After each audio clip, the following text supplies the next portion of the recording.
అమ్మ బొమ్మాలే, అర్థమైంది. ఎవ్వరికి తెలియకంటే నీ పుస్తకంలో నుంచి బొమ్మను సింపడాను కదా నువ్వు నా ఎంట పడుతున్నావు. ఉండి నీ పని చెప్తా నీకు.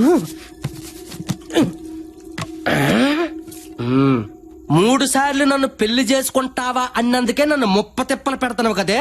ఇప్పుడు చూడు, బొమ్మాలి నిన్ను పెళ్లి చేసుకోను అని 3 సార్లు అంట. నన్ను నువ్వేం చేస్తావో చూస్తా. అబ్బా దోమకుంటా, కుట్టావు సచ్చావు. నేను చెప్పాను ఏం నువ్వు. Bloody mosquito. Happy life. Sorry గుంటకన్నా, ఇప్పుడు నేను చెప్పేది నీకు కొంచెం బాధగానే ఉంటది.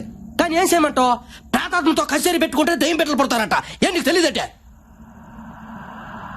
అందుకే ఇప్పుడు నేను పెళ్లి చేసుకుని చెప్పి 3 సార్లు చెప్పేస్తున్నాను. ఫీల్ అవకే. బొమ్మాలి నిన్ను పెళ్లి చేసుకోను.